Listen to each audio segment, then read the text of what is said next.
After a diagnosis, one of the first things people say is make sure you get that support, but no one really explains what that actually means or how to build it. Who should be involved? Where do you start?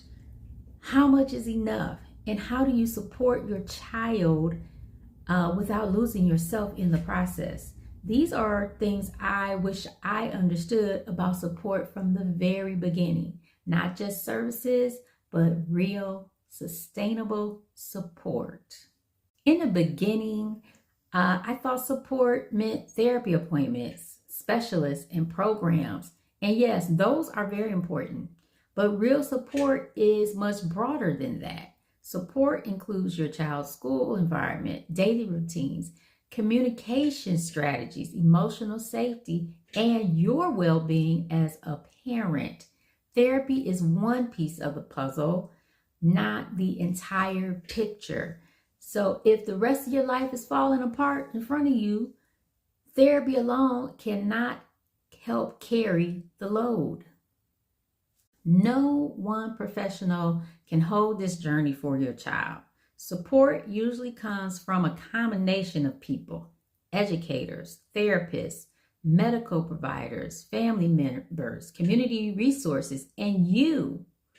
The most important piece, the parent. You're coordinating everything. Building that team takes time. You don't assemble it overnight, and not everyone will understand your child right away. Support systems, they grow, they shift, and they evolve. Parents are often expected to hold everything together while learning a new system, advocating constantly, working, and caregiving all at the same time.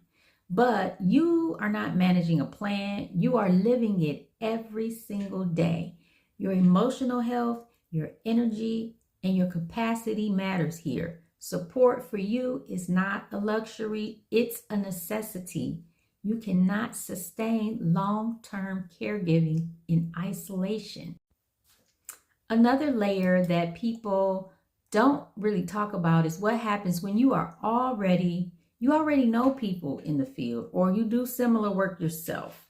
You have friends who are therapists, educators, specialists, and who genuinely want to help you. But sometimes there's an unspoken expectation that because you're connected to the field, you should automatically know what to do or be able to implement everything perfectly at home. But being a parent is not the same as being a professional. When it's your own child, the emotional layer changes everything. You're not observing from the outside. You are living it every day, every hour of the day. Even with knowledge and experience, it feels different when it's personal.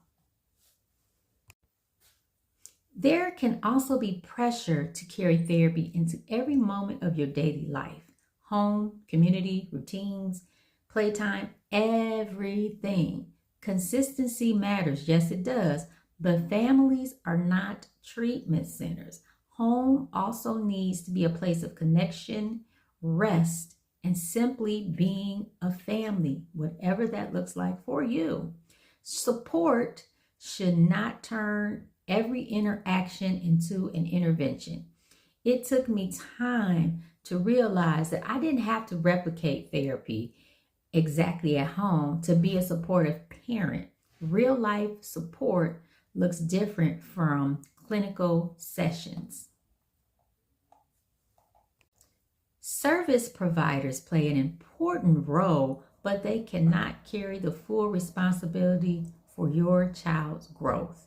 Their job is to guide, to teach, and support, not to replace your relationship with your child and not to expect perfection from you. You are allowed to ask for strategies that fit real life, that fit your real life. You are not allowed to say when something, you are allowed to say when something isn't sustainable. And you are allowed to be a parent first, not a full-time treatment provider. I also want to share something very important. I had the support of a few relatives and very close friends during this time, and I still do. Not everyone has that, and I don't take it lightly. There were family members who helped with transportation to appointments, who would watch my son so I could get a break, who stepped in so I wasn't carrying everything alone. There were friends who I could call upon that helped me walk through some things on some days that I just didn't have the energy.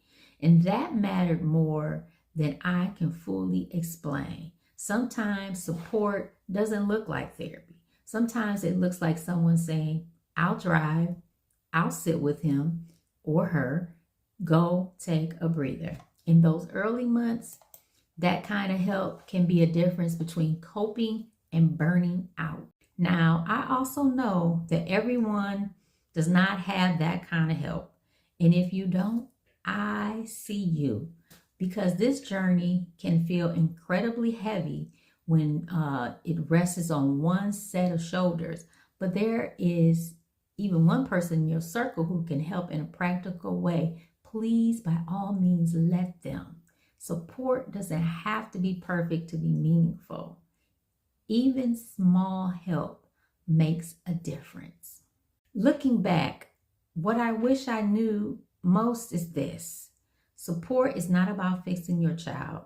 It's about creating an environment where your child can learn, grow, feel safe, and be understood. And that environment includes you. If you're feeling overwhelmed, trying to build the right support system, take a breath. You don't have to build a perfect structure immediately. Start with what is available to you, what is realistic, and what is sustainable. You can adjust as you go. This video is part of my series, Things That I Wish I Knew. In the next video, we'll talk about another piece of this journey that families rarely hear about: how your identity and relationships can shift after a diagnosis. If this helped you feel seen, please stay connected. You don't have to do this alone. You do not have to walk this path alone. I will see you in the next one.